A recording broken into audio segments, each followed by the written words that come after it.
tu veux savoir ce qu'il y a écrit dans tout le Likutei Moharan, tu veux faire un kitsour, comme on dit, dis-moi en 2 mots, qu'est-ce qu'il y a écrit en 2 mots, prière et joie. Voilà, c'est ça tout le Likutei Moharan. Alors, mon fils, il m'a raconté un massé du Rav du Bnei Issachar. Bnei Issachar, c'était le Rav de Dinov, c'était un talmid du Noam Elimelech. Alors, il y a un couple qui est venu le voir avec leur fils qui était dépressif. Ça existait déjà à l'époque, ne croyez pas que c'est une maladie moderne, ça existait déjà. Leur fils il était dépressif et donc impossible de le marier, il n'y avait rien qui allait, etc. Gros problème. Alors ils sont venus lui demander une bracha. Alors le Rav ne disait rien du tout. Alors à un moment il a ouvert la fenêtre et il y avait un marchand d'œufs dehors. Alors il a appelé le marchand d'œufs, il lui a dit regarde, autant d'œufs que tu peux porter dans tes mains, dans tes bras, alors je te les achète. Alors le marchand d'œufs, il a commencé à mettre des œufs dans ses mains, dans ses bras, partout, là, tout ça pouvait tenir, après rajouter tout ce qu'il pouvait. Ok. Quand il a fini, donc il a acheté les œufs, le Rav, et leur a dit au revoir, très bien, shalom. Et voilà, ils sont partis. Et quelque temps après, bon, Hachem, le fils, il allait bien, et il a pu se marier, Alors ils sont venus pour le remercier pour la bénédiction. Alors il leur a dit vous venez me remercier. Il dit j'ai rien fait. Il dit votre fils il avait tout ce qu'il fallait, mais seulement comme il avait pas de simcha, alors tout était bloqué, toute la tuyauterie elle était bloquée.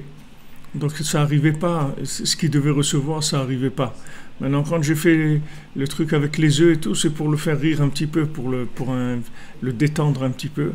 Il a suffi qu'il se détende un petit peu pour que ça change tout, c'est-à-dire qu'il puisse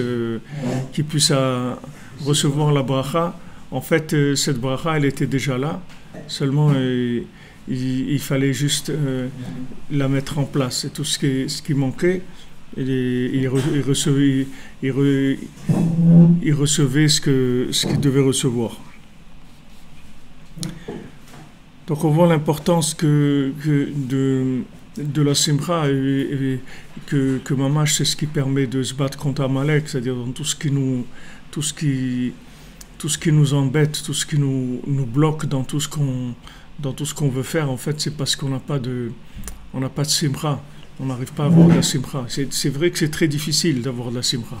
C'est pas quelque chose de facile d'avoir de la simcha. Mais il faut travailler là-dessus, il faut faire des efforts parce que c'est très important. C'est la base du judaïsme d'avoir de la simcha. Si quelqu'un n'a pas de simcha, il n'y a pas de connexion avec Hachem. Hachem, hein? Le Rav Arush, il a une technique pour ça. C'est assez... j'y croyais pas et ça marche. Ça marche. Et il dit, quand tu marches le matin, où tu vas à ton travail, au collège, où tu vas, tu dis Toda, et tu remercies Toda les arbres, Toda le ciel, Toda que je vois lui, Toda que je le rencontre lui, Toda que lui j'avais pas envie de le voir mais je le vois, Toda. Et en fait, ça fait travailler les mandibules. Ça affiche un sourire. Ça affiche le sourire. C'est vrai, de dire merci, c'est une aide ça pour avoir de la simcha. Parce qu'après, on voit, on dit qui est riche, c'est celui qui est joyeux de ce qu'il a. Alors quand vous dites merci, ça veut dire que vous dites merci sur ce que vous avez. Donc automatiquement, ça vous donne de la simcha. De dire merci. Au Hachem. Alors on est arrivé page 37 dans la deuxième colonne, le passage même Gimel. Alors on avait vu dans le principe toujours que Rabbeinu nous explique sur la vérité qu'en fait nous on ne peut pas arriver à comprendre la vérité vraiment et que notre seule façon de comprendre la vérité c'est en fait d'avoir de la émouna. Et pour avoir de la émouna il faut savoir que je comprends rien puisque la émouna elle commence à s'enclencher que quand j'ai pris conscience que je sais rien. À ce moment-là, je vis dans la émouna. Alors, tous les tzadikim, c'est comme ça qu'ils fonctionnent. les tzadikim, bien qu'ils apprennent beaucoup de Torah et qu'ils savent beaucoup de choses, même de ce monde, mais ils travaillent qu'avec la Emouna, parce qu'ils ont une conscience de ne rien savoir du tout. Donc, moins vous êtes conscient de savoir, et plus vous approchez de la Emouna. C'est-à-dire, plus vous êtes conscient, si vous voulez, de ne pas savoir, et plus vous n'avez que comme chemin que la Emouna. Dans la Emouna, il y a tout. Dans la Emouna, il y a tout ce dont vous avez besoin. Toute la compréhension dont vous avez besoin. Le résultat, ça va être le même dans la compréhension. Mais la différence, c'est qu'avec la Emouna, vous allez avoir une compréhension qui va au-delà de votre esprit. Même si sur votre esprit, il n'est pas formé, il n'a pas le niveau, vous n'êtes pas le niveau de la Kedusha, parce que pour comprendre des choses, il faut avoir de la sainteté, il faut avoir un certain niveau. Tout ça, vous allez dépasser par la Emouna. Par le fait que vous avez la Emouna, alors vous allez comprendre tout ce que vous avez besoin de comprendre, mais sans comprendre. Ça va être en fait, c'est une compréhension virtuelle. Mais c'est pareil pour vous, ça ne change rien parce que vous allez vivre avec. Et petit à petit, avec le temps, ça deviendra une compréhension réelle. C'est-à-dire, elle va s'intégrer. C'est un chemin complètement différent, mais c'est un chemin qui amène à des niveaux de compréhension qui sont illimités. Illimités. C'est-à-dire que vous rentrez dans la... C'est le principe de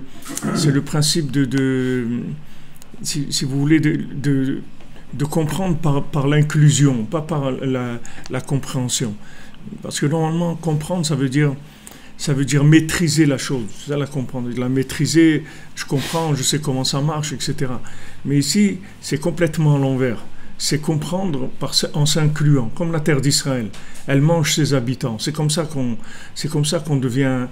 On devient un vrai juif en Israël, c'est quand on est mangé par la terre et qu'on devient nous-mêmes un morceau de la terre. C'est-à-dire que la terre, elle nous transforme. Elle nous transforme par la Emouna. Shron Eretz Ur Emouna, habite en Eretz Israël et fait grandir la Emouna. Tu vas dire, celui qui vit en Eretz Israël, sa Emouna, elle grandit chaque jour. Pas parce que c'est un chercheur en Emouna, c'est parce que la terre elle-même, elle le transforme. Alors, il y a des éléments comme ça, qui sont des éléments d'inclusion, si vous voulez, des éléments d'inclusion. Et ces éléments d'inclusion, ils sont extraordinaires parce qu'ils permettent d'arriver à des niveaux extraordinaires sans comprendre. Sans comprendre. Pardon ? Il n'y a pas d'analyse, non. L'analyse, elle peut venir, mais après, elle viendra. Une fois que vous l'aurez vécu, alors à ce moment-là, vous allez... C'est comme si vous avez un fruit devant vous. Maintenant, vous allez essayer d'imaginer le goût du fruit par rapport aux éléments, par rapport à la couleur, par rapport au parfum, par rapport à la texture du fruit. Vous allez essayer d'imaginer. Mais vous avez très peu de chances d'arriver à découvrir le goût du fruit. Maintenant, vous goûtez le fruit, et quand vous allez goûter le fruit, après vous allez pouvoir imaginer et faire des analyses sur le goût qu'il a. Il est sucré, il est comme ça, etc. Parce que vous l'avez goûté. C'est-à-dire, c'est une compréhension qui vient par le fait que c'est une compréhension de l'intérieur, c'est pas une compréhension de l'extérieur. C'est-à-dire, si vous voulez, tout le principe du monde, pour être heureux, c'est comme ça qu'Hachem il a créé le monde. Hachem il a créé l'arbre de vie et l'arbre de la compréhension, de la connaissance du bien et du mal. Celui qui est connecté à l'arbre de vie, selon son niveau de connexion, si vous voulez, selon sa bande passante sur l'arbre de vie, il a le droit à l'accès à l'arbre de la connaissance du bien et du mal. Mais c'est pas à l'envers. Adam Arishon, il a mis le monde à l'envers. Maintenant, il faut retourner à la véritable nature humaine, que c'est la compréhension par l'inclusion. C'est-à-dire, vous incluez dans la chose et vous allez la comprendre. Donc maintenant, si vous voulez comprendre quelque chose, en fait, il faut être la chose. Et à ce moment-là, vous allez la comprendre. Vous allez être la chose et vous allez la comprendre.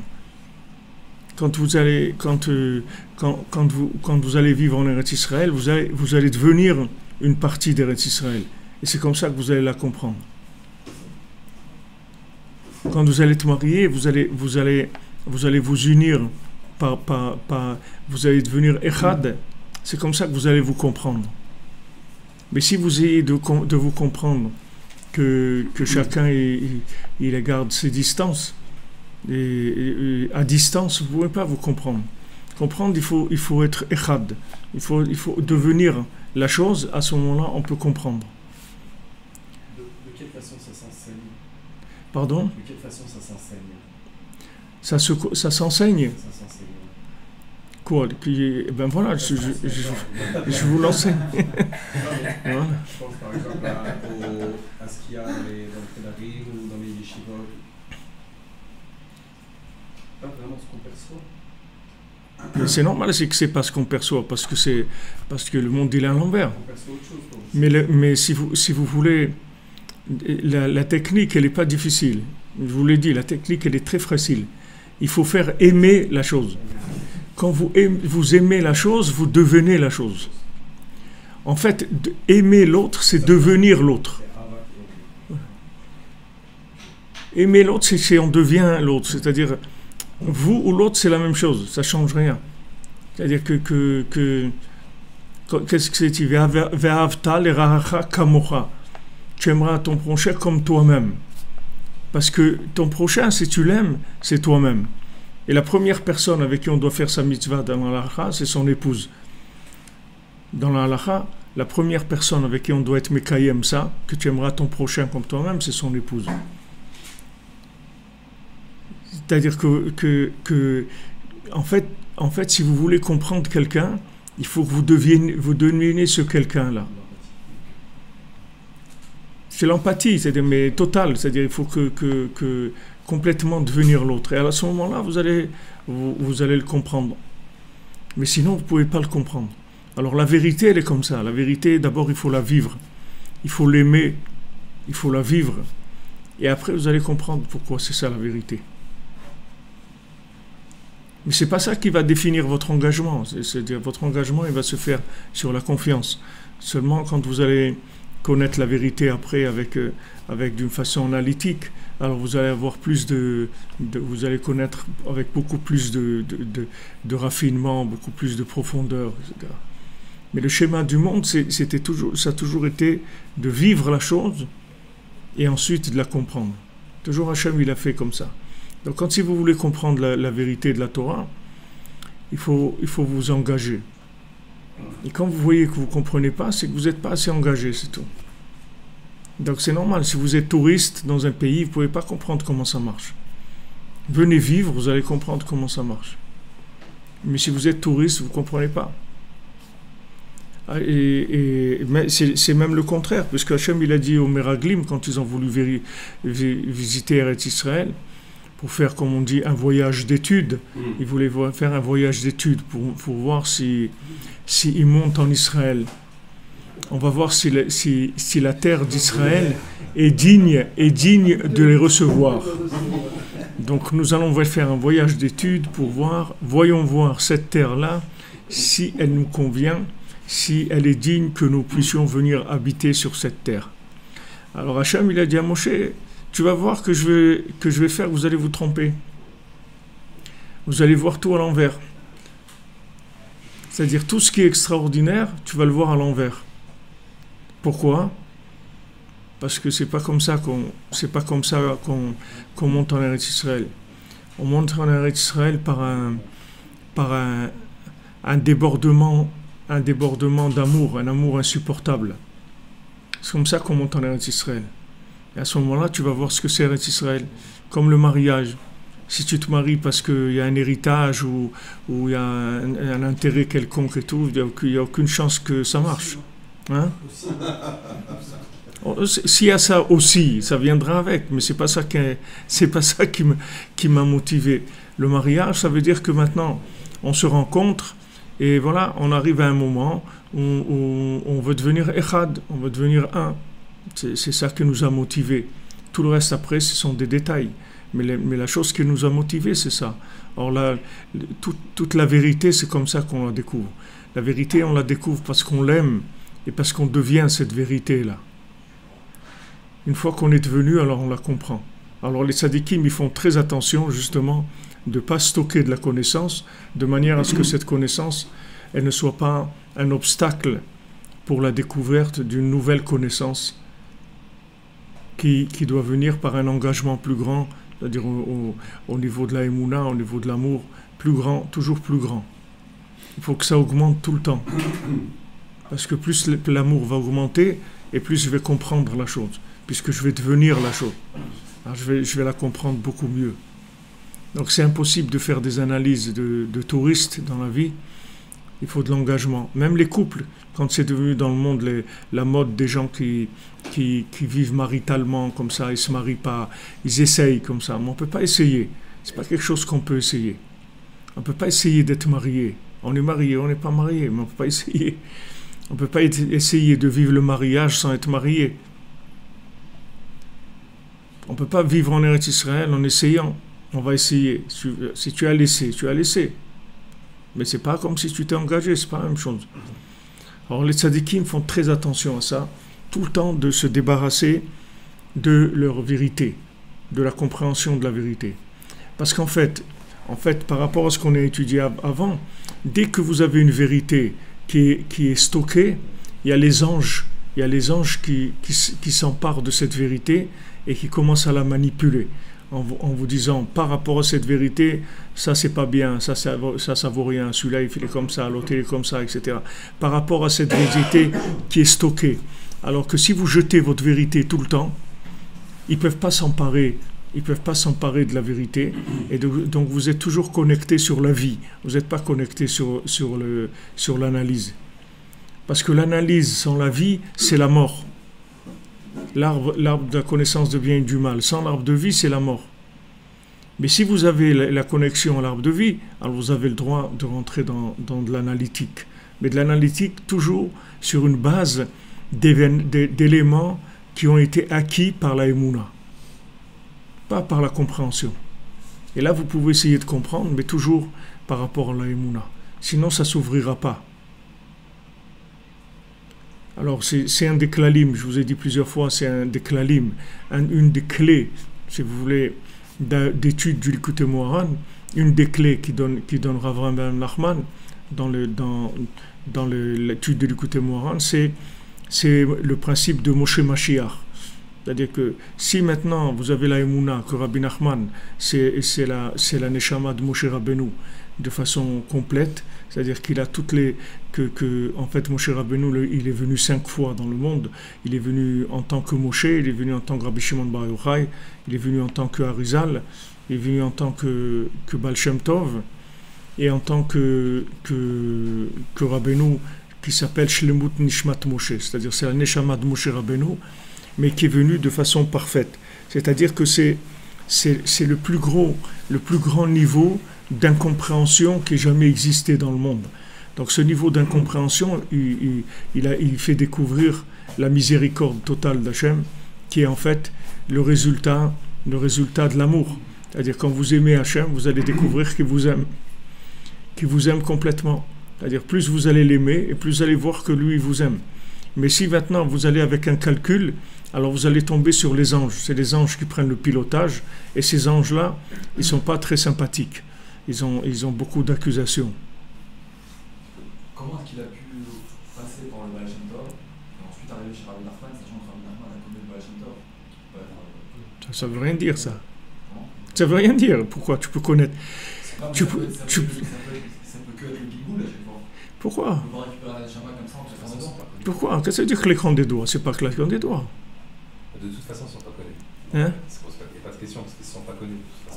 C'est-à-dire qu'ils ne sont pas connus. Ils se sont pas connus. Non, mais attends. Ah, donc il était mort déjà quand Rabbi Nachman... Oui, mais ça... Non, mais même ça change rien. Même si c'était vivant, ça change rien. Ça change rien. Tiens, par exemple, regarde, à l'époque du Baal Shem Tov, il y avait le Ohr HaChaim HaKadosh. Le Ohr HaChaim HaKadosh, c'était lui le tzaddik Ador de la génération, avant le Baal Shem Tov. Et quand il est décédé, le Ohr HaChaim HaKadosh, alors le Baal Shem Tov, il est devenu le tzaddik Ador. C'est en tant que tzaddik de la génération.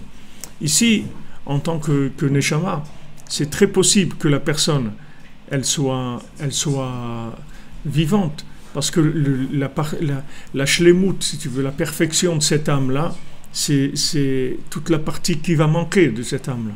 C'est-à-dire que tu peux avoir un maître qui t'a tout enseigné, et tu peux le dépasser de son vivant, c'est pas un problème. Mais je peux pas récupérer sa neshama. C'est pas la sienne, c'est la sienne avec la partie qui manque surtout. La partie qui manque, il y a une partie qui manque. C'est-à-dire Moshe Rabbeinu, Rabbi Shimon, il a développé la partie qui manquait à Moshe Rabbeinu. Elle n'est pas la neshama même de Moshe Rabbeinu. C'est la neshama, mais la neshama de Moshe Rabbeinu, si tu veux, si tu la prends, tu prends, disons, c'est 100%. Alors Moshe Rabbeinu lui-même, il a eu 20% de sa neshama. Les autres 20%, c'est Rabbi Shimon. Après, c'est-à-dire que ce qui manquait à compléter pour arriver à quoi? Justement, à la conscience de l'ignorance totale qui donne la conscience de la miséricorde totale d'Hachem. C'est-à-dire, en fait, pourquoi Rabbi Nachman il arrive à réparer tout le monde? Parce qu'il a dépassé toutes les barrières de la compréhension qui empêchaient les gens de se rapprocher d'Hachem. Ce qui t'empêche de rapprocher d'Hachem, c'est que tu comprends des choses. Dès que tu comprends, tu restes bloqué à l'endroit où tu es. Ça crée une contradiction, ça crée beaucoup de problèmes, la compréhension. Et il y a des anges qui sont spécialisés dans l'exploitation de ces éléments-là. Donc, les âmes de ces tzadikim, c'est pour ça que tu verras que tous ces tzadikim, ils ont toujours amené des chemins beaucoup plus miséricordieux que ceux qu'il y avait avant. C'est-à-dire, quand tu as Rabbi Shimon, il est venu, il a amené le Zohar dans le monde. Le Zohar, c'est que de l'amour, de la Torah.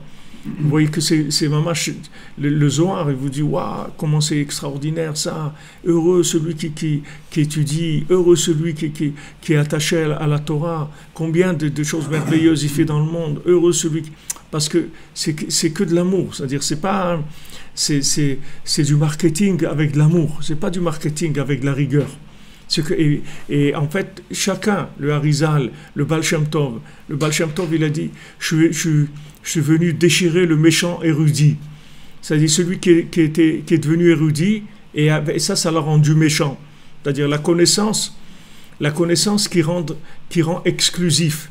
Alors que la véritable connaissance, elle rend inclusif, pas exclusif. C'est-à-dire si tu acquiers une connaissance par la soumission, par l'amour, ta connaissance, elle ne fera que être inclusive. Tandis que si tu acquiers la connaissance par l'analyse, ça sera ça et pas autre chose. Ça sera de la connaissance de monopole.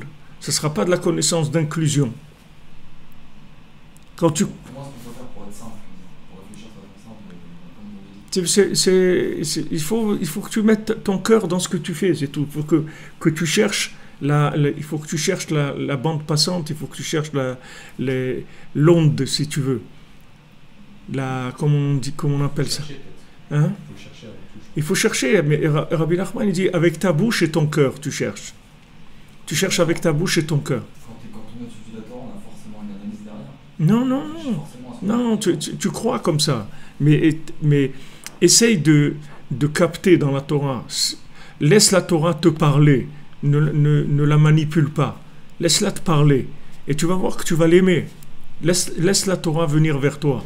Étudie et laisse la Torah s'ouvrir à toi. Et tu vas voir que tu vas voir des appels dans le texte qui te concernent. C'est-à-dire que tu vas être touché par ce qui est dit dans la Torah. Ça va te toucher. Quand ça va te toucher, tu vas te sentir concerné.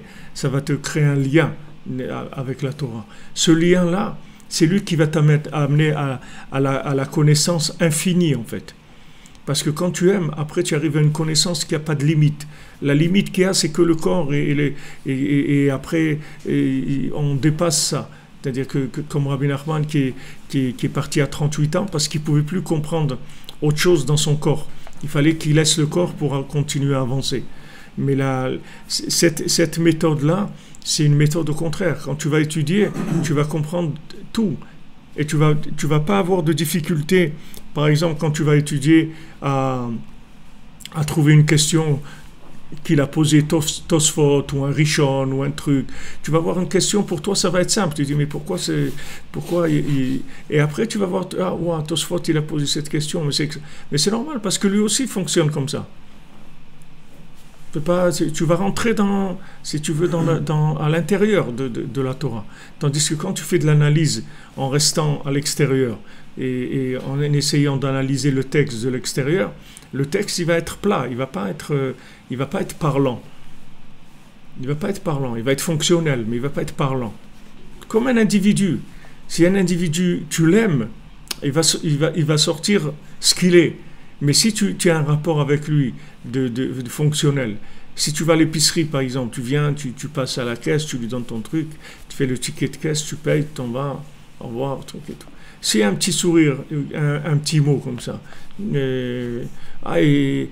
c'est bien, c'est propre aujourd'hui ici, et sympa, j'aime bien venir ici, alors tu vas voir tout de suite le visage de la personne se tourne, il s'ouvre, et il peut arriver à te dire quelque chose, si c'est pas maintenant, une autre fois, et il ouvrira son cœur, il va te dire quelque chose qui vient de son cœur, tandis que sinon tu as une fonction de caissier, c'est tout, comme la caisse enregistreuse, mais vivante, c'est tout.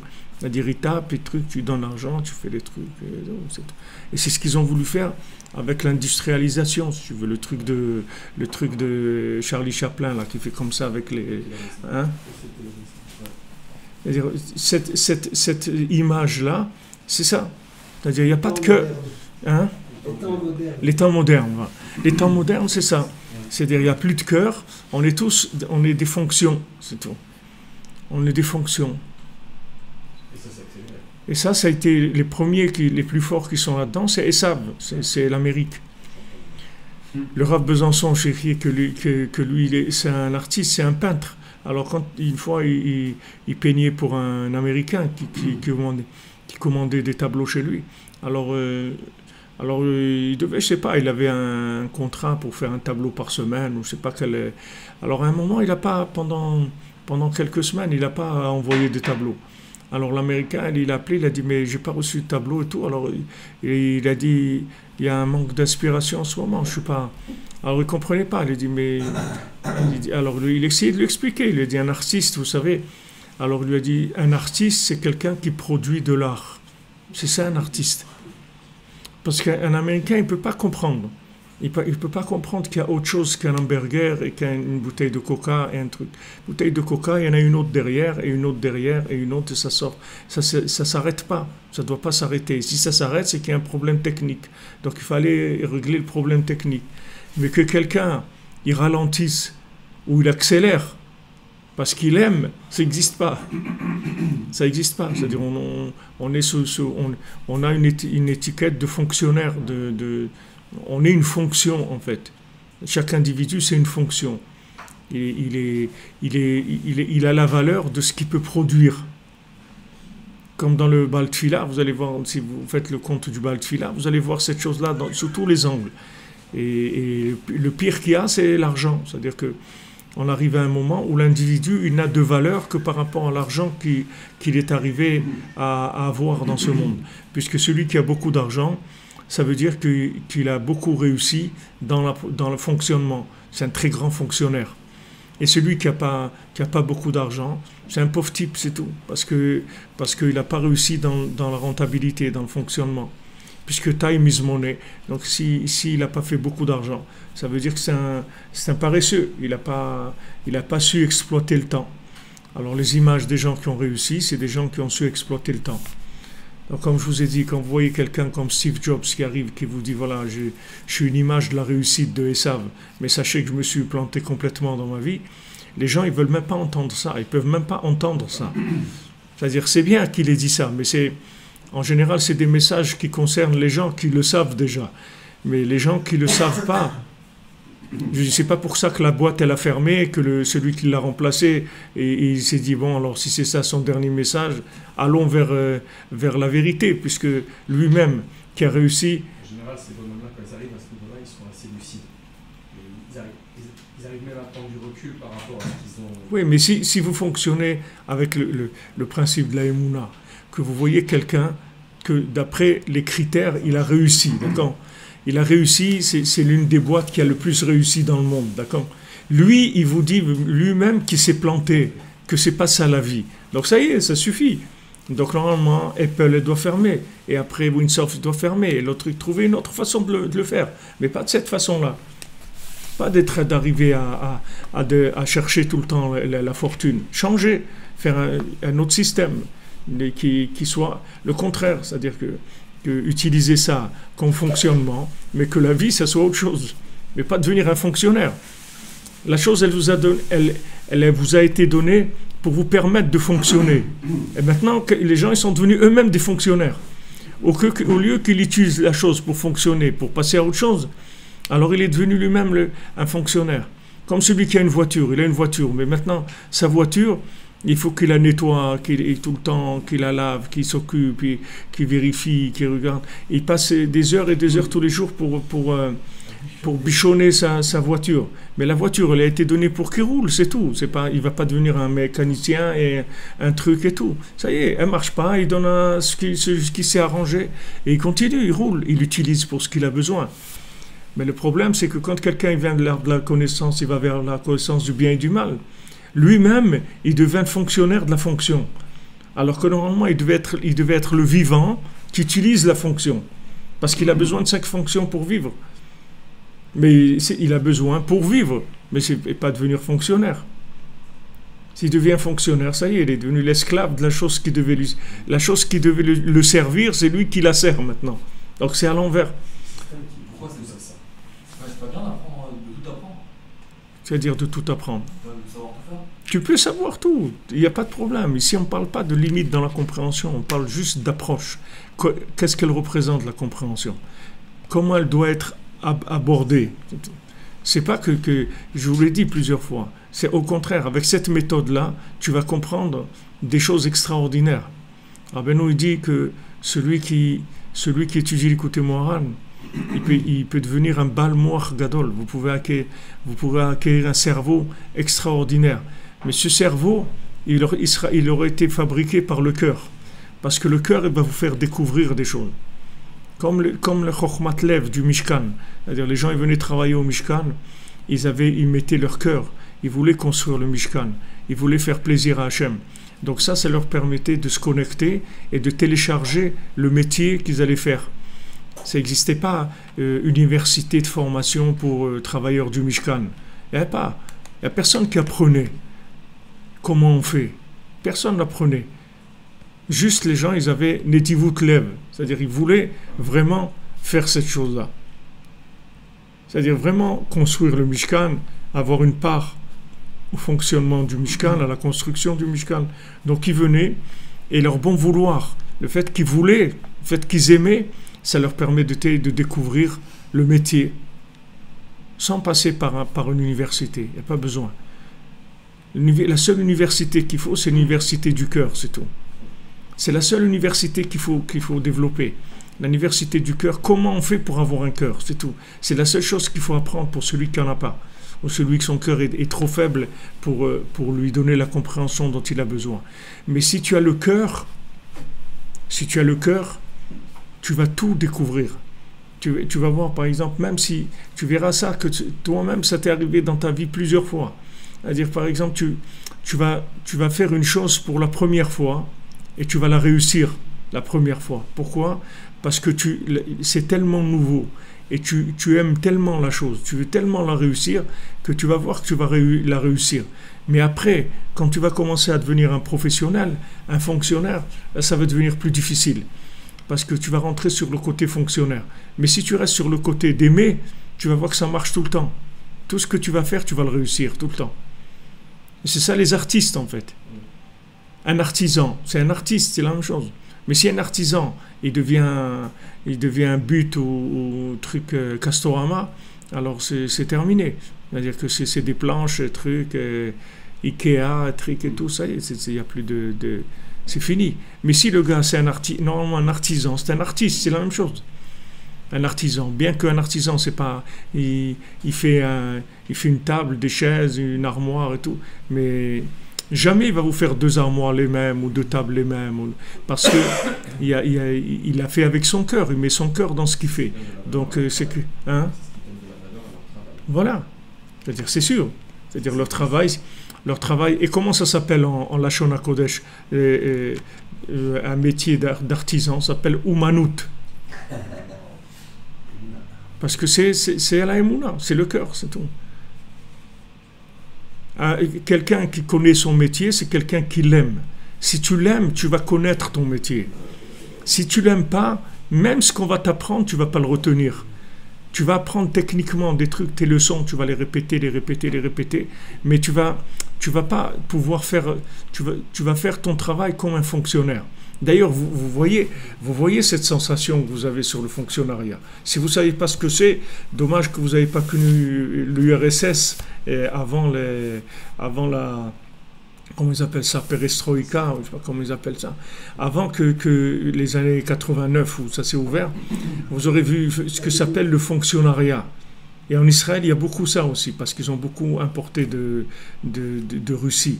Heureusement que la terre, elle les retourne, mais il y a beaucoup ce côté, le fonctionnaire. Le fonctionnaire, c'est le gars, il ne met pas de cœur. Vous venez devant lui, il n'y a pas, voilà, c'est écrit comme ça, c'est truc, ok. Il dit, mais pardon monsieur, mais vous savez, je dois voyager la semaine prochaine. Vous venez à telle heure, vous amenez vos trucs, et dans 30 jours, ça sera prêt. Il dit, mais vous comprenez, et il répète. Et c'était très, très étonnant, comme ça, quand vous allez en URSS, pour aller à Ouman, il n'y avait pas tellement d'autres choses à faire là-bas, mais pour aller, c'est-à-dire que vous voyez la personne, vous parlez, elle vous répète ce qu'elle a dit avant. Maintenant, vous parlez, elle vous répète ce qu'elle a dit avant. Jusqu'à que vous fatiguez, vous comprenez que, comme on dit en hébreu, il n'y a pas avec qui parler. Donc voilà, c'est tout. L'image du fonctionnaire, c'est ça qu'on a. C'est quelqu'un qui n'a pas de cœur. Parce que si quelqu'un il a du cœur, il ne peut pas être fonctionnaire. Il ne va pas être un fonctionnaire comme il faut. Parce qu'on veut des gens qui ne mettent pas de cœur. On va leur donner une façon de se comporter. Et c'est tout. Le reste on n'a pas besoin d'eux. On ne veut pas des artistes. Un fonctionnaire, ce n'est pas un artiste. On ne veut pas un artiste. Alors que les Maasé, tout le monde, tous les gens, c'est des artistes. Ce n'est pas des fonctionnaires. Tous les gens, ils ont un cœur. Ce cœur, il peut se connecter à l'infini et faire des découvertes extraordinaires par rapport à eux-mêmes, par rapport à l'âme de chacun. Il peut découvrir des choses extraordinaires. Donc c'est la différence qu'il y a entre un fonctionnaire et un artiste, si vous voulez. C'est-à-dire le principe du fonctionnaire, ça vient de la gauche. C'est la gauche, c'est le nian de Esav, de Edom. De Edom, les rouges Edom, Esav. C'est-à-dire que c'est la maîtrise de la matière sans cœur, sans connexion. On construit, on fait, mais sans cœur, on ne met pas de cœur là-dedans. On doit faire des choses parfaites, mais sans cœur. Il ne faut pas qu'il y ait du cœur, parce que le cœur, ça connecte.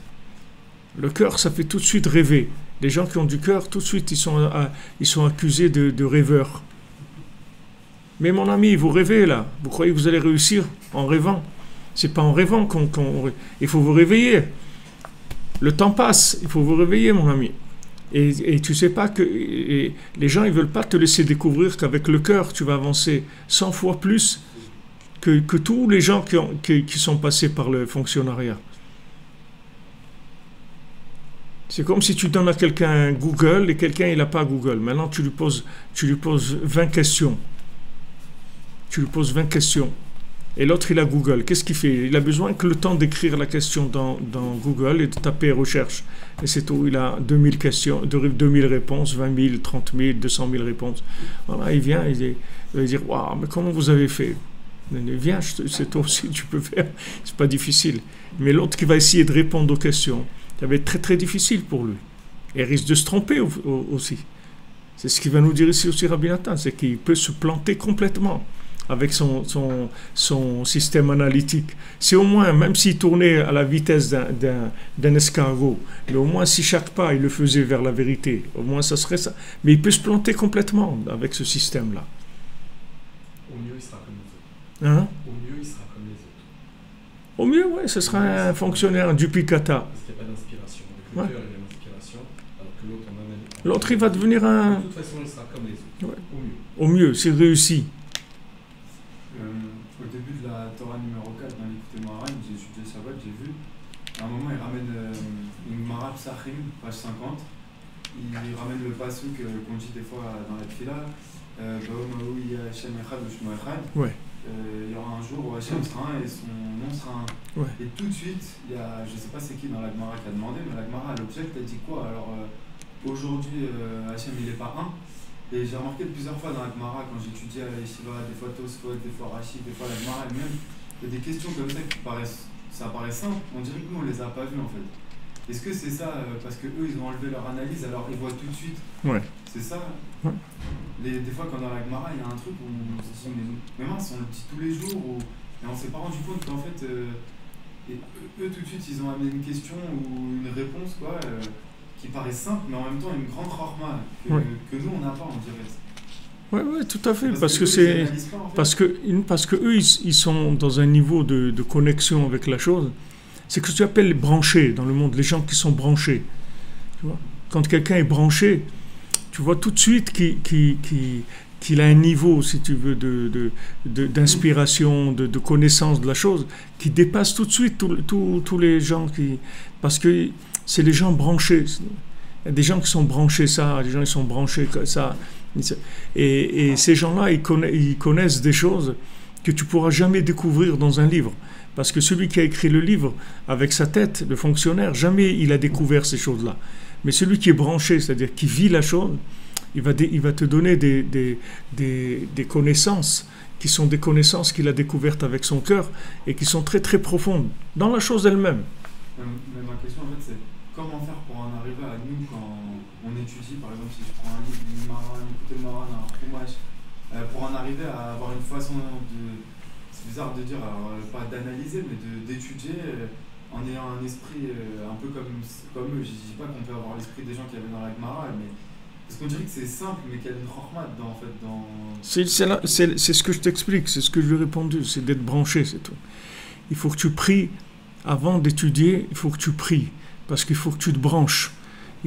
C'est un état d'esprit, c'est une approche. Il faut que tu sois branché avec les Tanaïm, avec les Amoraïm, avec Akadosh Baruch Hu, avec tous les tzadikim, il faut que tu te branches. Une fois que tu es branché, tu vas voir que tu vas comprendre autre chose complètement. Tu vas arriver, ce que je l'ai dit tout à l'heure, tu vas découvrir des choses, même des questions que la Gemara elle va poser après, tu vas te la poser toi-même, tu vas comprendre. Il ne faut pas qu'on essaye de comprendre quand on étudie, en fait. Il faut comprendre, mais il faut comprendre une fois que tu es branché. Il ne faut pas essayer de comprendre si tu n'es pas branché. Il faut te brancher d'abord, après tu comprends. Il faut prier avant chaque étude. Avant chaque étude, il faut prier, et après chaque étude aussi, il faut prier. Il faut que l'étude soit baignée dans la prière, pour qu'il y ait du cœur, pour qu'il soit branché. Vous savez, au Maroc, les gens, quand ils étudient la Gemara, ils avaient toujours il y avait un cache sur le Rashi et Tosfot. Tu dis que la Gemara, c'est tout. Pas jamais Rashi et Tosfot. Une fois qu'ils ont étudié la Gemara, qu'ils ont compris le maximum de ce qu'ils pouvaient comprendre, etc. À ce moment-là, après, ils regardaient est-ce qu'ils ont bien trouvé toutes les questions de Rashi, toutes les questions de Tosfot, toutes les réponses qu'il y avait. Il fallait que, dans le texte, il faut qu'il écrive le Rashi avant de lire le Rashi. Il faut que lui, il l'ait écrit. Et pour ça, il faut qu'il rentre dans le texte. S'il lit le texte comme un fonctionnaire, jamais il trouvera ça. Mais s'il se branche, il va trouver ça. Parce que, en fait, qu'est-ce qui a fait que Rashi, il est Rashi? C'est un niveau de connexion, c'est tout. Rashi, c'est un niveau de connexion. C'est pas un fonctionnaire. C'est un niveau de connexion. Rabbeinu dit Rashi, c'est le frère de la Torah. Le frère de la Torah. C'est-à-dire tellement il a aimé la Torah. Rashi. C'est comme ça qu'il est devenu Rashi. Et tout ce que vous avez dans le monde de gens qui ont réussi vraiment, pas la réussite style Apple, la véritable réussite, c'est que des gens qui ont aimé ce qu'ils ont fait dans leur vie. Ils ont aimé leur vie, ils ont aimé ce qu'ils ont fait dans leur vie, ça leur a parlé, ils sont mis à faire quelque chose qu'ils aimaient. Ils ont écouté la voix de leur cœur, la voix de leur âme, pas l'intention du gouvernement qui va en faire un fonctionnaire. parce que ce que le pays il a besoin, ou ce que le gouvernement il a besoin, ou ce que son voisin il a besoin. Au contraire. Comme on a dit quand c'est jeudi soir, ou je ne sais pas quand on a parlé de ça, c'est-à-dire que quand quelqu'un il n'est pas branché sur Hachem, alors on a parlé de... Rabbi Nathan nous a parlé de l'orgueil. Je ne sais pas si on a vu ça ici ou on l'a vu dans l'écoute à la croix, je ne me rappelle pas. Rabbi Nathan il nous parle de l'orgueil. Il dit que l'orgueil, ça vient du fait que tu es débranché d'Hachem. Mais c'est paradoxal. Normalement, quelqu'un qui est débranché d'Hachem parce qu'il a fait beaucoup de bêtises, normalement, il doit avoir de l'humilité. Comment ça se fait que les gens qui sont branchés sur Hachem, ils sont humbles, et les gens qui sont débranchés, ils ont de l'orgueil. Parce qu'en fait, l'orgueil, c'est la vitalité de celui qui n'en a pas. Celui qui n'a pas de vie, il faut qu'il existe par le regard des autres. Combien on va le noter au hit parade, combien on va le noter à l'école, combien on va le noter au travail, combien son voisin il va le noter, etc. Il a besoin des notes des autres pour exister.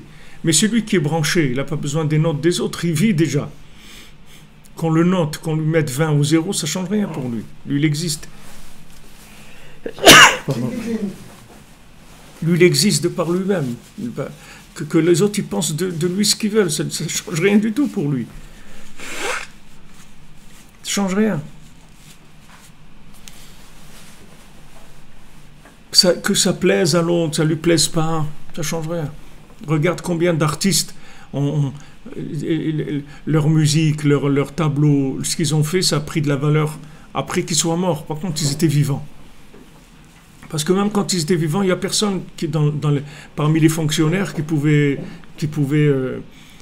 se rendre compte de la valeur de ce qu'ils avaient fait. Mais avec le temps, après les gens, ils ont vu que wow, ça a pris une valeur extraordinaire. Même le Teilim, même le David Ameller. Le Teilim il a été interdit pendant 400 ans. Les Chachamim, ils ont interdit le Teilim. Ils ont dit c'est un livre, c'est interdit de lire ce livre-là. Les Chachamim, le Sanhedrin, tout, ils ont interdit le Teilim. Parce qu'ils pensaient que c'était un livre hérétique ou un livre. Ils ont mis 4 siècles jusqu'à que le Teilim il est devenu ce qu'il est devenu. Oui, mais même que c'est David Ameller. Ils ont dit ça, c'est un truc, c'est un artiste qui a ok, c'est un artiste qui a écrit des poèmes, des trucs. Ok, c'est mignon, mais on va pas rentrer ça dans la Torah. Même la Megillat Esther, elle a supplié les Chachamim et tout pour qu'ils la rentrent dans les écrits, que ça s'appelle les écrits de la Torah. C'est elle qui a plaidé, elle a demandé aux Chachamim, je vous en supplie, faites rentrer la Megillat Esther dans le système des livres de la Torah. Alors David Ameller, il a fallu attendre 4 siècles pour que ça rentre, que ça soit officialisé, que ça soit reconnu. Quand vous prenez la médecine conventionnelle ou les médecines, par exemple l'homéopathie, combien de temps ça met pour que ça puisse être reconnu, que c'est quelque chose de valable et que après ça rentre dans le système de la sécurité sociale, etc. Avant, au début, l'homéopathie, c'était tu veux essayer, vas-y, mais ça n'a rien à voir avec la médecine. La médecine, c'est la médecine conventionnelle. Maintenant, quand ils ont vu les résultats, et que ça a été plus développé, etc., à ce moment-là, ils ont adhéré. Mais il fallu que la chose, elle soit d'abord, elle fonctionne, elle arrive à faire ses preuves. Et une fois qu'elle a fait ses preuves, à ce moment-là, elle va être reconnue.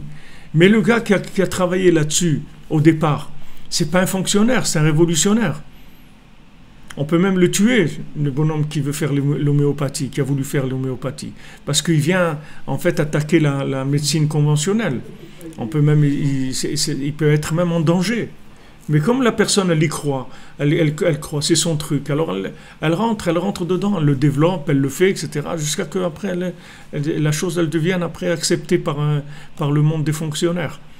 Mais il ne faut pas vous attendre que les fonctionnaires ils vont vous aider à vous trouver. Les fonctionnaires ils vont vous donner le fonctionnement. Mais la connexion, c'est à vous de vous débrouiller. Il n'y a personne qui va vous la donner. Personne qui va vous donner ça. Votre cœur, il n'y a que vous qui savez qu'est-ce qui parle à votre cœur. Il n'y a personne qui peut savoir ce qui parle à votre cœur, à votre place. Et ça, ce langage-là, c'est votre langage. En fait, le langage de votre cœur, c'est votre langage. Votre langage pnimi, c'est-à-dire intime. C'est votre langue, comme on dit la langue maternelle. Alors il y a une autre langue qui est la langue de l'âme. Et cette langue-là, il n'y a personne qui peut vous l'apprendre. Ce n'est pas une langue qui existe dans le monde. Mais vous pouvez trouver des gens qui ont un langage commun. Vous pouvez trouver des gens qui ont un cœur qui est à peu près dans les mêmes zones de sensibilité. Alors ces gens-là, ils vont vous comprendre, vous allez vous comprendre, vous allez pouvoir discuter, vous allez pouvoir avancer, etc. Et vous mettrez quelqu'un qui est étranger à ça au milieu, pour lui ça va être du chinois, il ne comprend rien du tout. C'est du charabia pour lui, ce que vous racontez. Il ne comprend pas de quoi vous parlez. Mais pourquoi tu te poses ces questions? Pourquoi tu fais ça? Qu'est-ce qu'il y a? Mais tu ne peux pas être comme tout le monde, tu ne peux pas vivre, c'est des choses que tout le monde entend, ça. Tout le monde a été attaqué par ça. Et la plupart des gens, ils lâchent, ils craquent, parce qu'ils ont des grands fonctionnaires devant eux. Comme dans le Sipurim Massiot, le premier Sipurim Massiot, ils trouvent des géants dans le désert. C'est des géants.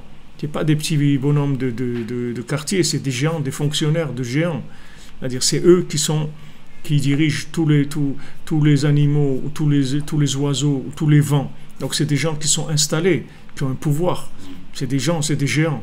Et ce géant, il vient et te dit, mon ami, ce que tu cherches, ça n'existe pas. Tu perds ton temps. Il lui dit, tu perds ton temps. Laisse tomber, tu perds ton temps. Mets-toi au boulot comme tout le monde. Tu auras une petite place. Tu vas te faire ta petite place de fonctionnaire. Et lui, il dit, non, ça existe. Je sais que ça existe. Mais cette guerre-là, c'est une guerre terrible. Où la plupart des gens, d'ailleurs, ils lâchent. La plupart des gens, ils ont craqué. Parce que c'est très, très difficile.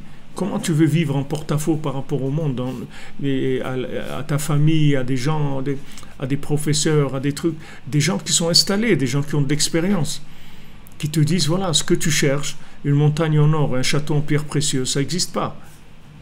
C'est un truc, c'est un conte de fées, c'est un conte de fées. Tes rêves, ils n'existent pas.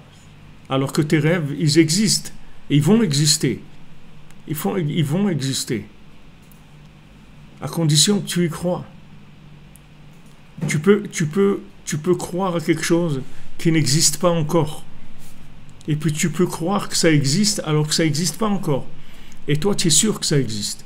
D'ailleurs, dans le conte, tu vois que quand est-ce que le vent, quand le petit vent vient et il dit quand le géant lui dit pourquoi tu es en retard, il lui dit parce que j'étais en train d'amener la princesse dans la montagne en or et le château en pierre précieuse.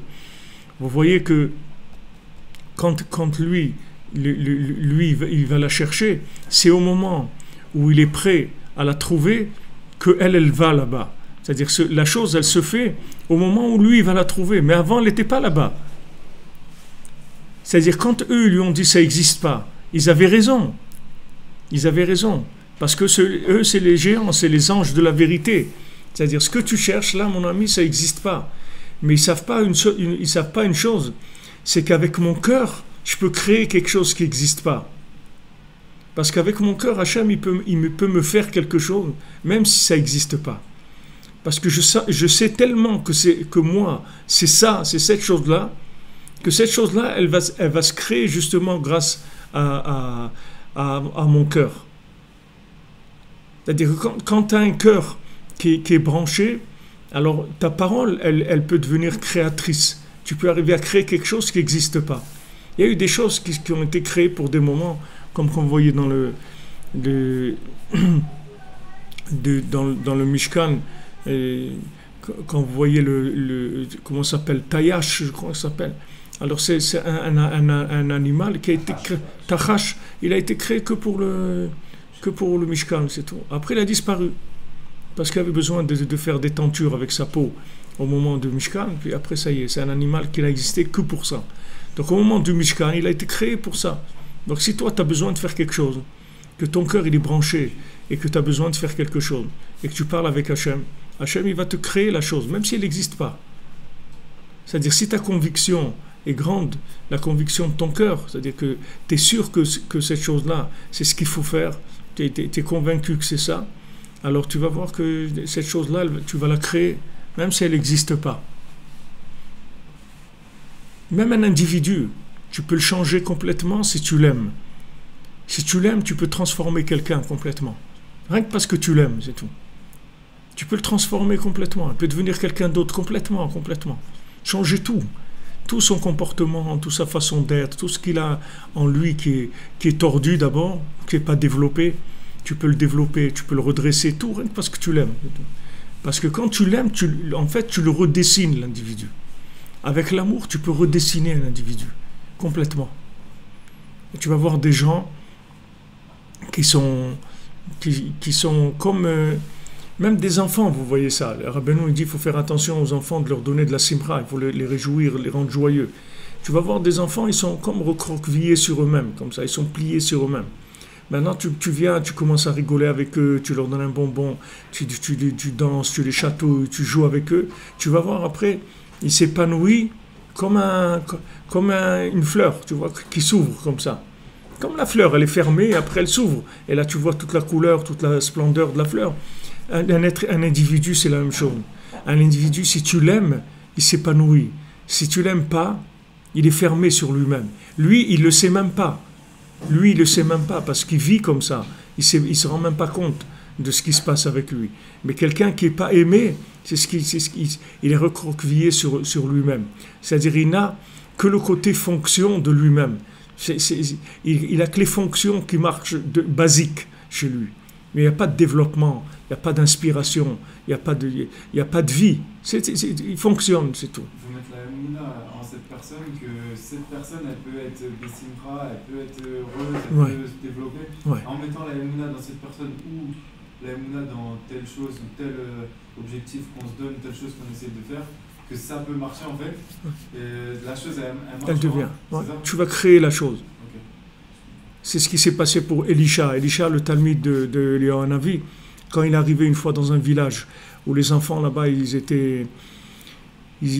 empoisonnaient l'eau du village pour amener de l'eau d'un autre endroit et la vendre, et comme se faisait de l'argent.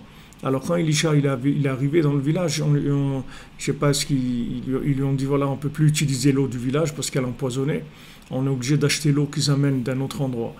Alors Elisha, il les a regardés et avec son regard, il les a tous tués, ces enfants. Ils étaient une cinquantaine, il les a tous tués. Alors après, du ciel, on lui a demandé, on lui a dit, pourquoi tu as fait ça? Il dit, parce que j'ai vu qu'il n'y avait rien de bien en eux, qu'il ne sortirait rien de bien de ces enfants-là. Alors du ciel, il lui a dit, si tu as vu qu'il n'y avait rien de bien en eux, il fallait toi rentrer du bien en eux. Tu peux pas dire ils n'avaient rien de bien. Ok, ils n'ont rien de bien, vas-y, commence, rentre-lui du bien. Viens, parle avec lui, fais-lui confiance. Et dis-lui, voilà, viens, je vais t'aider à travailler, je vais te trouver un travail, etc. Viens, j'ai besoin de toi. J'ai besoin de toi. Combien de fois on faisait ça? Combien de fois il y avait des jeunes comme ça à Aix-les-Bains qui venaient à la yeshiva, mais ils étaient un petit peu, comme on dit, battés de l'aile un petit peu. Ils étaient plus dans les boîtes de nuit et la drogue et les trucs que dans l'étude de la yeshiva. Alors qu'est-ce qu'on faisait? Il y avait des gens qui payaient des entreprises pour qu'ils les embauchent. Alors leur salaire, c'est quelqu'un qui les donnait au patron. Et le patron, il embauchait le jeune. Il disait, je t'en prie, j'ai besoin de quelqu'un et tout, c'est très difficile pour moi tout seul et tout, tu veux pas m'aider quelque temps, etc. Et je te paye bien et tout. Alors le jeune, il venait. Maintenant, le jeune, il savait pas que c'était pas que le patron, il avait pas du tout besoin de lui et que c'est pas le patron qui le payait, c'était quelqu'un d'autre. Tout ça, lui, il savait pas. Mais en tout cas, avec ça permettait pendant cette période-là de révolte et tout du jeune, ça lui permet qu'il se détruise pas. Pendant cette période-là, on le réhabilitait un petit peu. Après, ça y est, il retrouvait son équilibre et ça y est, il était lancé. Mais dans cette période-là, il fallait quelqu'un qui investisse sur lui à fond perdu, sans aucun intérêt, rien que par amour, c'est tout. Rien que parce qu'il ne veut pas qu'il se détruise. Alors il est prêt à mettre de l'argent pour que cette personne-là, elle soit réintégrée. Et bon, Hachem, il y a beaucoup de gens dans le monde qui font des choses comme ça. Parce qu'ils savent en fait, un individu, on peut l'amener à tous les niveaux qu'il y a. Il suffit juste d'avoir confiance en lui, de l'aimer et de l'aider à se reprendre à des moments où il est faible dans sa vie. C'est pas parce que quelqu'un il a des faiblesses qu'il est nul. Une faiblesse, c'est une chose. La nullité, c'est autre chose. Quelqu'un, il est faible, il est nul. Mais comme dans le système de rentabilité, les faibles, c'est des nuls, parce que si tu es pas rentable, tu es nul, c'est tout. Alors tu peux ne pas être nul, tu peux être quelqu'un de très fort, mais tu as une période de faiblesse dans ta vie. Tu as eu un choc, des trucs, des difficultés, dans ça. Et normalement, tous les autres, ils sont là pour t'aider. Alors que le système, il t'enfonce encore plus. Si tu veux, il te classe. Il te classe dans des gens qui valent rien du tout. Alors que c'est pas vrai. Des gens qui valent rien du tout, de dire ça, c'est une insulte à Hachem. Tu as créé des gens qui valent rien du tout. C'est une insulte à Hachem.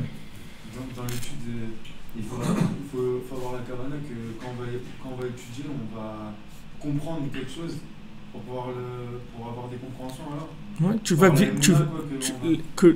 vas prier de manière à ce que la Torah elle te parle. Quand la Torah elle va te parler, ça veut dire que tu as trouvé ton langage dans la Torah. Et quand la Torah te parle, tu vas l'aimer. Parce que quelqu'un qui te parle ton langage, tu vas l'aimer. Pourquoi tu aimes ta maman? Parce qu'elle t'a appris à parler. Parce que même quand tu parlais pas, elle te parlait. Elle te dit, viens, tu sais, on va aller maintenant faire les courses et tout. Alors que tu ne comprends rien à ce qu'elle raconte. Tu ne sais pas parler. Mais elle te parlait tout le temps, même quand tu ne savais pas parler. C'est la seule personne qui a passé du temps avec toi à te parler, alors que tu ne comprenais rien du tout. Et tu vois qu'un petit bébé, il a 2 mois, 3 mois, et là, un moment, il lui parle. Ah tiens, viens maintenant, on va aller chercher papa, il est là-bas, et on va aller, il y a la bar mitzvah d'un tel et tout. Et lui, il ne comprend rien, c'est un bébé, il a 3 mois. Tu crois qu'il ne comprend rien, mais il comprend ce qu'elle dit. En tout cas, une chose qu'il comprend, c'est qu'elle passe du temps avec lui, qu'elle l'aime, et qu'elle a de l'attention pour lui. Et c'est ça qui le fait grandir. Mets-le, ce bébé, dans une forêt, il va devenir un animal. Il va grandir comme un animal. Il faut que tu trouves ton langage dans la Torah, ce qui te parle. Pour que la Torah s'ouvre à toi, qu'elle te parle, il faut que tu mettes ton cœur. Quand tu vas mettre ton cœur dans la Torah, elle va te parler. Alors comment tu fais? Tu pries avant pour demander à Hachem que, comme on dit, éclaire nos yeux dans ta Torah, qu'on voit dans ta Torah, qu'on se sente concerné par la Torah. Tous les gens qui ont une vérité de fonctionnaire, alors ils accusent les autres. Ils disent, ouais, celui-là, il n'est pas religieux, regarde, il ne fait pas Shabbat, il ne fait pas ci, il ne fait pas l'autre. Mais en fait, pourquoi il est comme ça? Pourquoi il ne sait pas ce qu'il faut faire? Parce qu'il n'y a personne qui l'aime comme il est. Il n'y a personne qui est rentré dans son langage. Mais si tu étais capable, un moment, par miséricorde, par amour, de te déguiser en footballeur, ou en politicien, ou n'importe quoi, tu t'assois, tu discutes avec lui de ça, de ce qui l'intéresse. Tu vas voir que tu vas le tirer, tu vas le sortir de là où il est. Même avec son langage à lui, tu vas le sortir. Parce que son langage, c'est ce qu'il sait parler maintenant. Il ne sait pas parler autre chose. Comme un petit enfant, quand il ne sait pas parler, il dit un mot, une onomatopée pour dire quelque chose. Alors là, les parents aussi, ils disent la même chose que lui quand ils veulent lui parler. Ils parlent son langage à lui, pas leur langage à eux. Donc tout ce qu'il y a dans le monde, ça fonctionne comme ça. Donc si tu veux que la Torah, elle te parle, il faut que tu mettes ton cœur, elle va te parler. Et quand elle va te parler, c'est ça qui va te permettre de rentrer dedans. Plus. C'est pas si tu l'approches avec ton cerveau, elle va pas te parler, la Torah.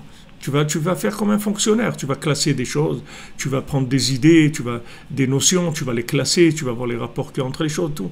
Mais c'est comme un fonctionnaire. Tu vas pas rentrer à l'intérieur. Tu vas pas savoir ce qui se passe derrière les coulisses. Tu vas voir ce qui est le côté extérieur de la Torah. Mais tu vas pas rentrer à l'intérieur. C'est pour ça que tous ces tzadikim-là, ils ont fait que découvrir des secrets de plus en plus grands. Rabbi Shimon, il a des secrets plus grands, le Harizal, le Baal Shem Tov et Rabbi Nachman, il a amené tout ce qui pouvait se révéler dans la Torah. Quelle différence entre un peu, on va dire, encore je vois Moshe Rabbeinu, il a amené la Torah orale, Torah écrite, d'accord? Ouais. Rabbi Shimon, il a dévoilé le Zohar, une compréhension différente. Le Harizal, il a amené une compréhension du Zohar, on va dire, ouais. Ouais. Et le Baal Shem Tov, on dirait qu'il a facilité un peu des parties du Zohar pour un peu tout le monde, c'est ça? Il a, si tu veux, il a un langage populaire de. Et qu'est-ce qu'il a fait Rabbi Nachman de différent du Baal Shem Tov? C'est ça ma question. C'est un peu la même chose. C'est pas la même chose, non. C'est pas la même chose. Rabbi Nachman, le langage qu'il a amené dans le monde, c'est le langage des fous. C'est ça le langage de Rabbi Nachman. C'est le langage des fous. Le langage du Baal Shem Tov, c'est le langage pour des gens qui n'ont pas de cœur. Pour leur ouvrir le cœur, pour leur montrer que la Torah c'est du cœur, que Hachem il écoute quand tu fais des Teilim, il y a des milliers d'anges en haut qui écoutent tes psaumes, etc. Il a ouvert ça. Mais Rabbi Nachman est venu le langage pour les fous. Pour des gens qui sont complètement avec des paradoxes sans arrêt. T'es fou. Un exemple quoi. Un fou. Un exemple, tu me regardes à moi. Voilà, c'est un exemple. Un exemple, c'est-à-dire qu'un fou, c'est quelqu'un qui est plein de paradoxes. C'est quelqu'un, si maintenant tu essaies de lui expliquer quelque chose, il ne comprend rien du tout. Il est fou. Il est fou. Il a envie de faire ce qu'il a envie, et quand il veut, et comme ça lui passe par la tête, et il accepte aucun joug de rien du tout. Il veut tout le temps libre, et il ne veut pas se sentir enfermé dans quoi que ce soit, et il a envie de faire ce qu'il a envie. Il est fou, c'est-à-dire il n'y a pas de raisonnement, tu peux pas le raisonner. Un fou, c'est quelqu'un, tu vas lui dire, tu sais, si tu fais pas la Torah, tu fais pas les mitzvot, ça va être très dur pour toi, ça va te coûter très cher.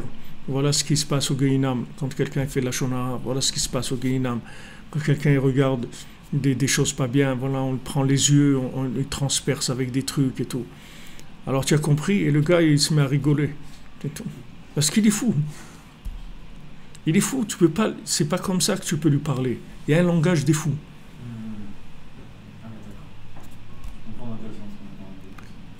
La morale, c'est des gens normaux. La morale, ça veut dire quelqu'un, il a des valeurs, tu vois. Il a des valeurs, donc maintenant tu dis, regarde, c'est pas dommage, tu vas détruire ta vie, mais un fou, c'est quelqu'un, tu lui dis ça le fait rigoler encore plus que ce qu'il rigole d'habitude. Donc tu sais pas par où l'attraper. Il faut un langage adapté à ces fous-là. Et ce langage adapté, c'est la Torah la plus élevée qui ait jamais eu dans le monde. C'est la Torah qui est post-messianique, post-résurrection des morts. Normalement, cette Torah, elle aurait dû venir une fois qu'on s'est levé à la résurrection des morts. Et Rabbi Nachman, il l'a amené déjà maintenant, la Torah. Cette Torah pour nous soigner. En fait, nous soigner, c'est nous donner envie de nous rapprocher d'Hachem. Nous donner envie de fonder un foyer, de faire quelque chose de notre vie, de construire quelque chose. Tu vois les gens aujourd'hui, ils n'ont pas... Qui est-ce qui se marie? Qui est-ce qui a envie de fonder un foyer jeune et tout? C'est très rare aujourd'hui. La plupart des gens, ils font n'importe quoi de leur vie. Ils n'ont pas il n'y a rien, il n'y a aucune construction. Ne parlons pas de tout l'homosexualité, toutes ces choses-là. Mais le stam de fonctionner, ils n'ont pas envie, les gens. Ils ont envie de faire n'importe quoi de leur vie. N'importe quoi, s'amuser, faire ce qu'ils ont envie de faire. Maintenant, tu prends un fou comme ça et tu le sors de sa folie, tu lui donnes envie de construire, envie de s'engager, tu lui donnes de la hirat shamayim, de la crainte d'Hachem, de l'amour d'Hachem. Tu veux conscience déjà quelque chose. Il y a des gens, ils veulent pas. Je me rappelle en France, on voulait pas se marier avant de faire tchouva et tout, parce que on n'a même pas conscience qu'il y a même Hachem tout court, le monde futur. Parce que tu es fou, c'est tout. C'est pour ça. La première mitzvah de la Torah d'un être humain normal, c'est de se marier, d'avoir des enfants. Oui, mais quand on sait. Mais pourquoi tu sais pas? On se dit on n'a qu'une seule vie. Mais parce que tu es fou, parce qu'il y a des gens, parce que la société, c'est un asile. Ouais. C'est un asile avec des théories. Ouais. Ils ont des théories. Tu comprends? On est en exil, on sait pas. Ouais. Tu es en exil, mais tu es en exil dans un asile. C'est pas, tu comprends? C'est un asile. Donc tu fréquentes des fous, des malades mentaux toute la journée. Maintenant, ces gens-là, que tu prends des gens, des plus forts là-dedans, comme Steve Jobs, il te dit lui-même, je suis planté. Il fallait que je m'investisse avec ma femme et mes enfants. C'est ça ma vie. C'est eux ma vie. C'est pas la pomme croquée. C'est ça ma vie. Ma vie, c'est... Comment ça se fait qu'il y a encore 50 ou 70 ans, 80 ans, même les goïms, ils avaient des valeurs, on dirait que ça ressemble un peu à... Parce que la folie, la folie, elle était moins développée, moins grande. Rabbi Nachman, lui, il a vu, quand il est arrivé, Rabbi Nachman, ça a commencé. C'est-à-dire que tu prends maintenant la révolution, 1789, l'ère industrielle, tout ça, tous ces éléments-là, la révolution, c'est quoi la révolution? Mais cette révolution, c'est quoi? C'est un bonhomme qui est un ouvrier, il veut devenir président de la République, tu comprends? Mais ça déjà, c'est un truc de fou. C'est-à-dire, un ouvrier ne peut pas être président de la République. Comment tu veux qu'un ouvrier dirige un pays? Le bonhomme, il peut diriger sa machine. Ce qu'il est en train de faire, c'est déjà nifla. Maintenant, il va diriger un pays. Parce que ça a commencé l'inversion, si tu veux. C'est ce que Rabbeinu l'explique dans le Ben Melech et le Ben Shifra, le fils du roi, le fils de la servante. L'inversion. C'est-à-dire, on prend un fils de servante, on le met à la place d'un roi. En fait, c'est Napoléon. Napoléon, c'est un fils de servante. Et Rabbeinu a raconté cette histoire sur Napoléon. Je ne peux pas rentrer maintenant là-dedans, sinon je vais vous tenir plus longtemps. Mais Bezant Hachem, on essaiera des...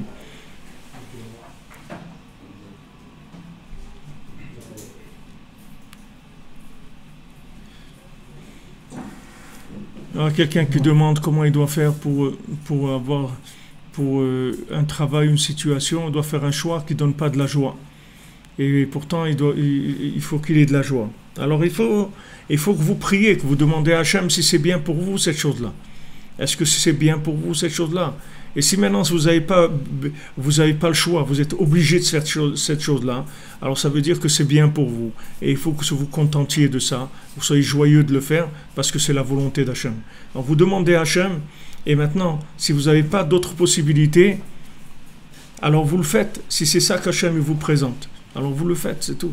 Et vous le faites besimcha, parce que vous êtes joyeux de faire ce que vous avez à faire, même si vous n'arrivez pas pour l'instant à le vivre. Mais vous savez que c'est ça.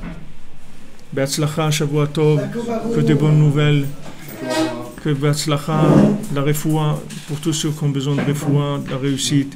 Tout le monde arrive à se marier, à arriver à avoir des enfants dans la joie, dans le shalom, dans l'abondance. Bezrat Hashem. Et que nos amis du Cameroun puissent arriver à amener à bonne destination tous les tikkun klali, Bezrat Hashem. Be'atzlacha, une bonne semaine.